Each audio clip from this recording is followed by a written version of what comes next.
The Winchester rifle was the weapon of choice for many people, including law enforcement and military personnel, for three main reasons. It was reliable, fast, and incredibly precise. The iconic sound of the Winchester's lever struck fear into the hearts of millions. At the time, the Winchester was one of the fastest firing rifles, able to put 60 bullets a minute downrange. The Winchester rifle played both the parts of hero and villain. In an effort to claim the West for the United States, the Winchester helped annihilate the Native American culture and put the buffalo on the brink of extinction. On the other hand, the Winchester also helped secure the United States presence in the West. I think Oliver Winchester had a very interesting perspective when it came to creating firearms. The founder and previous owner of the Winchester Repeating Arms Company was named Oliver Winchester. The Volcanic Arms Company was established in 1855 by Daniel B. Wesson. Oliver Winchester was the son of Samuel Winchester and Hannah Bates, and he married his first and only wife, Jane Ellen Hope, in Boston on February 20th, 1834. Oliver Winchester had 3 children, Anna Winchester, William Winchester, and Hannah Winchester. Later in 1857, Oliver Winchester bought stock in the company. Eventually, Oliver Winchester bought out the rest of the company. In 1866, Oliver Winchester changed the name to the Winchester Repeating Arms Company. Later on, Benjamin Henry created one of the first lever-action rifles. Then, in 1866, the first Winchester rifle came out. It was an improved version of the Henry rifle. This model was called the Yellow Boy. It was called the Yellow Boy because of the gold frame of the gun that distinguished it from the Henry rifle. In 1868, Oliver Winchester bought assets from the Spencer Company. The Spencer Company was going into bankrupt, and so when the company was finished, Oliver Winchester bought all the assets of the Spencer Company. In 1875, Oliver Winchester bought the rights to the Hotchkiss Bolt Action Center Fire. On December 11, 1880, Oliver Winchester died. Other than the Henry repeating rifle, the Winchester was the first well-known repeating rifle. The Winchester could hold 16 rounds of ammunition and fire them all in under 20 seconds. After Oliver Winchester died, T.G. Bennett bought the company and partnered with the Browning shop. This partnership lasted for the next 19 years. The first exploration involved with the Winchester rifle was improving it.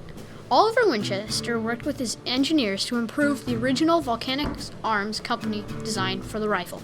The Volcanic rifle was very similar to the original Winchester rifle, aka the Yellow Boy, or the Model 1866. Tyler Henry was the one who truly did explore with the partnership of Oliver Winchester. Oliver Winchester was the financial aspect of the partnership. Tyler Henry was the brains. They created the first lever-action rifle. After going separate ways, Oliver Winchester, with the help of Nelson King, vastly improved upon the rifle. The role that the Winchester played in exchange is also one of the more obvious. During the late 1800s through the early 1900s, the Winchester was commonly traded with natives and other people in exchange for food, money, information, or maybe even transportation. The Winchester was also used to exchange gunfire and bullets with opposing parties.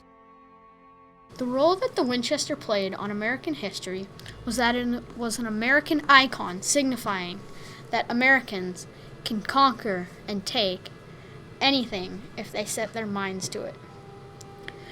The first usage of the lever-action rifle was used by Union troops during the Civil War. The gun was used because of its fast firing capabilities. It could hold 16 shots before reloading. The Confederate soldiers who encountered the powerful firearm began referring to it as the damned Yankee rifle. You could load on Sunday and shoot all week. Throughout the Winchester's golden age, the Winchester encountered many things, such as dead animals and people, wars, Native Americans, settlers, and many beautiful sights.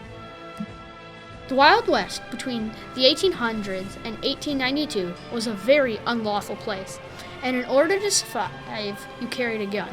The weapon of choice for most was the Winchester rifle, primarily for its long-range accuracy and immense firepower. The Winchester was mainly used because it was easily accessible and very cheap. Almost anyone could get their hands on this marvelous 16-shooter. The Winchester was further cemented in the legacy of the Wild West with the help of Buffalo Bill Cody's traveling Wild West show. Even after 150 years, the Winchester has explored, encountered, and been exchanged so many times that its very name has become a household icon.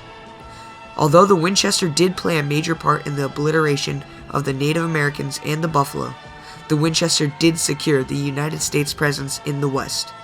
Even to this day, the Winchester's iconic lever action sound invokes images of cowboys in the Wild West.